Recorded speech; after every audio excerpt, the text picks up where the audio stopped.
Yan, talo sila ngayon, no? Ganito din, talo sila. Yo, shout sa Braulo TV. God bless you and syempre keep uploading everyday and consistent. So, follow niya yan, subscribe kayo sa lahat ng mga ina-upload niya. Yun lang, kita kayo soon. Peace. Shout out sa Braulo TV, saka sa MMC.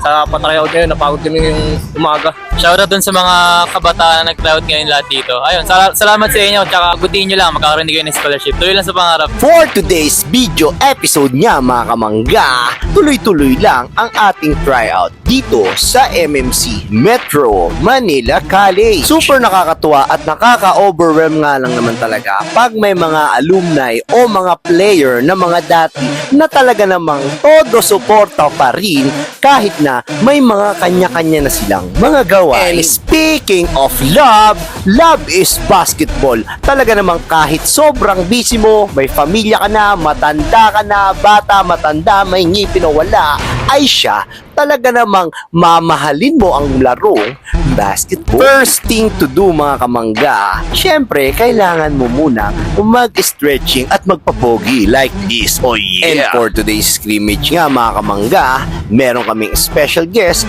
walang iba kundi si Kyle Jimenez, si Santos ng Valenzuela MPBL, and ang mga alumni, fresh graduate na pulis na from MMC. Yeah. Sa unang sapak nga ng labanan, talaga naman pag medyo may edad ka, ang hirap makisabay sa mga bata dahil kumpletong-kumpleto ang kanilang conditioning, strengthening at yung talagang agility, yung speed at syempre yung athleticism. At syempre magpapatalo ba naman kami sa mga bata dahil alumni kami ay siya, magugulang na rin kami, kaya talaga namang panoorin nyo ang aming labanan.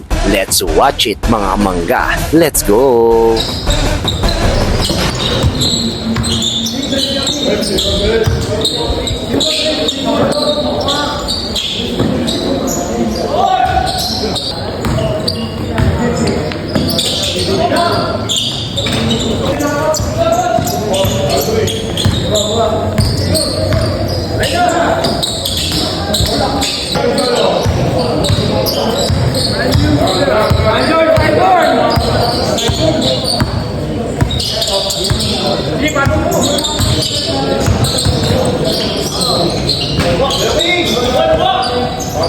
Dahil hindi naman kami magkakakilala ng mga laro, nagkakalituan pa nga kami mga kamangga.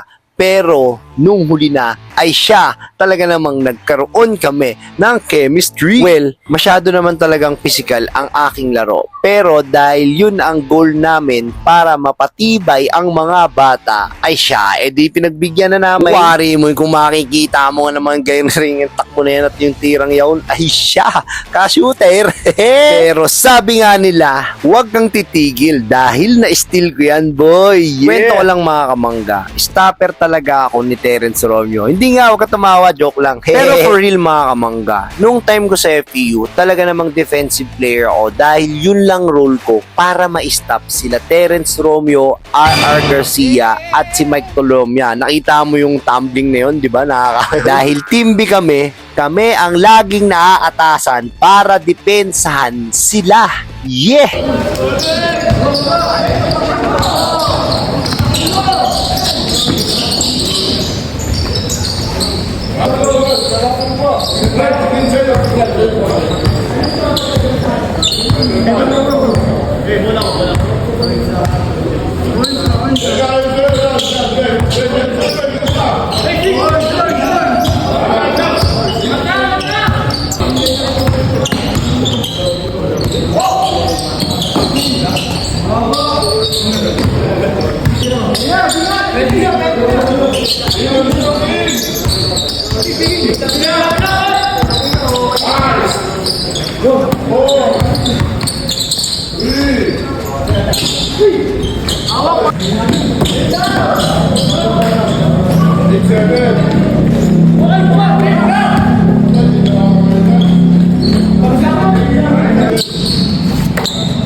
Sarap Masya. Talo sila ngayon, no?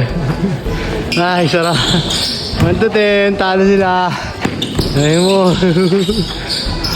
Yo, shout sa Brawlo TV. God bless you and syempre keep uploading everyday and consistent. So, follow niyo yan, subscribe kayo sa lahat ng mga ina-upload niya. Yun lang, kita kayo soon. Peace. Thank you, bro. Shoutout dun sa mga kabataan na nag-crowd ngayon lahat dito. Ayun, salamat sa inyo. Tsaka, ayun, pagbutihin nyo lang, magkakaroon din kayo ng scholarship. Tuloy lang sa pangarap. Shoutout sa MMC tsaka Brawlo. Shoutout sa Brawlo TV tsaka sa MMC. Sa pa-tryout ngayon, napagod kami yung umaga. Galingan nila para makapag-aral sila libre. Yun lang. Hindi ka man ito. Bas, nandito na yung pinakamalupit ng metro. Idol! Idol, yung pinakamalupit ng metro. Idol! Ay, wala yan. Oo, kami, pinaka-shooter na rin. Damay pa nga. Ito yung anak mo? Bunso. Galingan mo, ha? Kailangan kasing galingan ng tatay mo, ha? Kailangan malupit ka, Pir. Huwag kang buha ka, ha? Huwag kang buha ka.